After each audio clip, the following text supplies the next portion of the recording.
Shalom. Once again, we're here live at the studios of WUFO right here in the city of Buffalo, New York.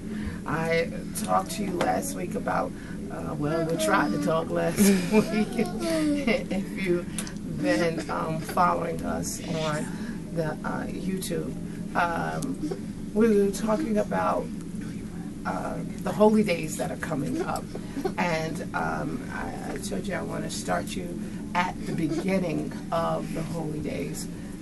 One of the things that I find so very fascinating to me as believers, that we're so involved in the holidays that when the holy days come about, we don't know anything about those. And you find the holidays, you know, everybody's so gun-ho about the holidays, but the holy days, which are written in the scriptures, that people don't know. You know, they think it's strange and what have you. My granddaughter is kind of cutting up right now, Victoria. We want her to be victorious. Amen. And overcome that. So, but the holy days are very important to us. You know, it really causes us to remember what Yahweh is doing and His plan that He has for us, why actually we are created, you know, and what we are supposed to do during the midst or in this creation. And also it lets us know about the end. A lot of times people think when you die, you're done. Well, you can't add anything more to your work. You're done in that regard.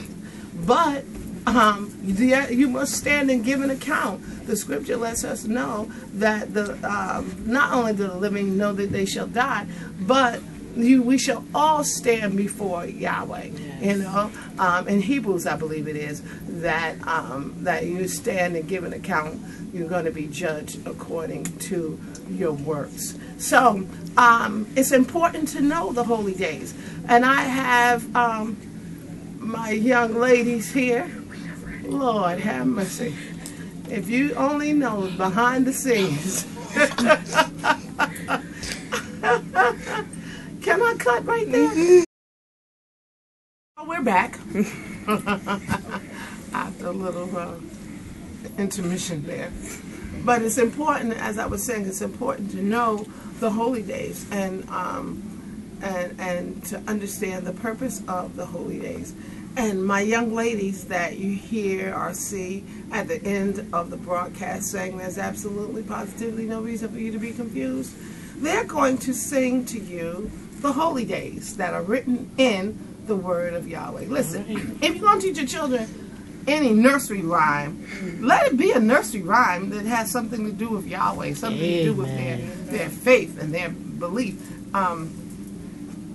The person that's doing the recording, I remember when she was a little girl, and we went, her mother and I went to her, I don't know if I went with her or whatever, I think I might have went, yeah, yes. I went with her to parents-teacher conference. And the teacher was giving her such great accolades. Oh, she's such a smart young girl, you know, and she's very good in school, and, you know, giving her all these wonderful accolades. And then she got to one point, she says, but there's just one thing. And so I looked at her mother looked at me, and so the teacher said, she doesn't know any nursery rhymes. She doesn't know any nursery rhymes. And so when we left out, we said, yeah, because she knows the truth. You know, and any rhyming she does is going to be according to the Word. And certainly she had her own little rhymes. You know, she had her own little nursery rhymes that she made and did for herself and what have you, and different things. And here's another rhyme, another song that one of the sisters of our church taught the young people. And Sister Taylor, governess we call her. And the young girls are going to sing this for you. Come on, girls. Where are you? You ready? Come on. There's the choir. This is our little choir. Shut up. Look at the camera. Wait a minute. Come on.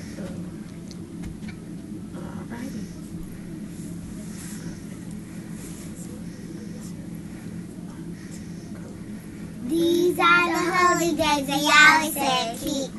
These are the holy days that Yahweh said keep. Passover, leavened bread, Pentecost, Feast of Trumpets, Day of Atonement, Tabernacle, the Great and Last Day. These are the holy days that Yahweh said keep. These are the holy days that Yahweh said keep. Passover, leavened bread, Pentecost, Feast of Trumpets, Day of Atonement, Tabernacle, the Great and Last Day. These are the holy days that Yahweh said keep. These are the holy days that Yahweh said keep. Passover, leavened bread, Pentecost, Feast of Trumpets, Day of Atonement, Tabernacle, the Great and Last Day. These are the holy days that Yahweh said keep. These are the holy days that Yahweh said keep. All right. Thank you. Thank you. Well, those are the holy days that Yahweh said keep.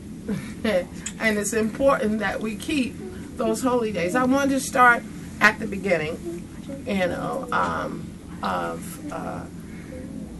our belief and what Yahweh told us and how all of this came about.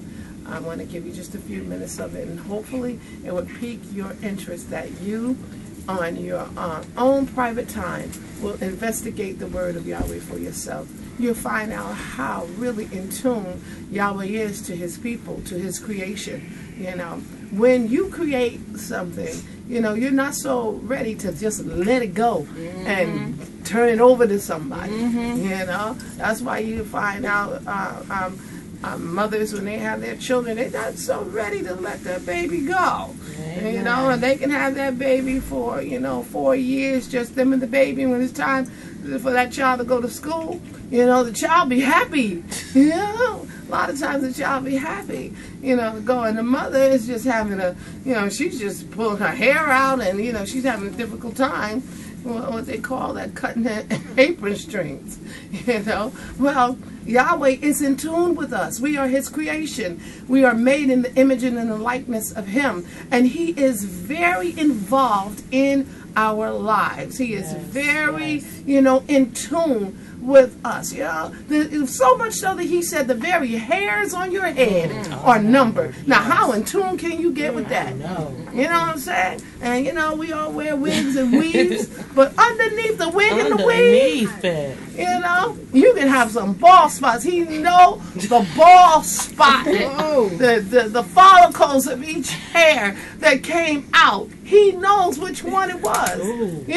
That's involved, isn't it? That's really involved. And so that's how much Yahweh is involved in our life. And another thing, a good family is very concerned with who their children get involved with, because it becomes an extended family. You want your son or daughter to marry someone that's going to fit into the family, so that you can have a big celebration, when the family comes together, that child that is now a part of the family, not sitting there looking at y'all like y'all crazy, or sitting there acting like, they are so much better than the rest of it. You want somebody to be a part. So Yahweh was so involved. He was so involved with his people that even when it came down to who they should marry, who they should be with, he wanted them to be involved with somebody that was going to love him just like they loved him. And he's really involved in our lives, just like you are as a parent. So I want to pique your interest into getting into the word and to understanding the call that is upon your life, and understanding the holy days that Yahweh say keep. Just a few minutes, I want to read in your hearing and elaborate a little bit about the word, and that's in Genesis chapter 12. We're going to start there real quick. Yes, Woody? Now Yahweh said unto Abram, Get thee out of thy country, and from thy kindred, and from thy father's house, unto a land that I will show thee. Unto a land that I will show you. Now, here Yahweh is instructing Abram that I want you to get away from your family, you know, and I'm going to send you to a land that I will show you. Now, that's a difficult thing that Abram had to do because of the fact, you know, it just didn't happen. Boom, in the middle of the night, he had a dream and he decided, you know, or he heard the voice of Yahweh. It was time at the time that Yahweh began to talk with Abram, and as you know, he was in the field and what have you, and Abram communicating with Yahweh, and Yahweh communicating back with Abram. You know that's the way it was, because when you decide to really buckle down and get serious with Yahweh, you know there has been some communication between Yahweh and you. You might not have said anything to anyone, you might not have even been showing a difference, but Yahweh is dealing with you, and he is so particular about who he wants. Now, out of all of Abram's sisters and brothers, and out of all of his cousins and what have you, he chose Abram to say, I want you to move yourself or remove yourself from your family. And there was a reason. Don't come talking about, the Lord is dealing with me, and I feel like I just have to separate myself. There was a purpose behind it. All right? Read for me, please, verse 2. And I will make of thee a great nation. Now, Yahweh's telling Abram, why? Folks say, I got to separate myself. Don't have no reason why.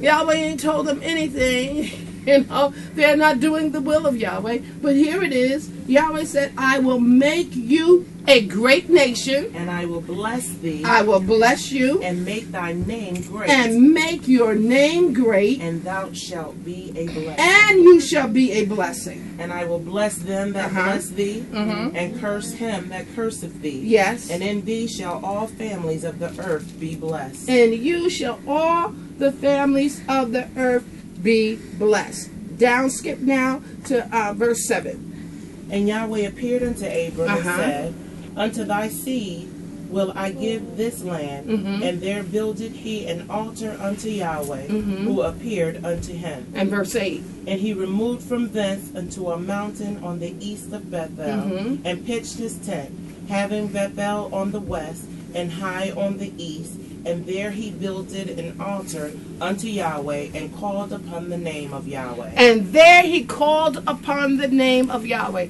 The reason why that is significant, because if someone makes a promise to you, you want to know the person who made the promise. Right. You want to know the name of that person. Otherwise, you know, that promise is, I mean, hey, what are you going to say? Well, I was promised, you know, and you go take care of some business. I was promised, they told me over the phone that I could do this and that. Well, who told you that, ma'am? I don't know. I didn't get the person's name. Oof!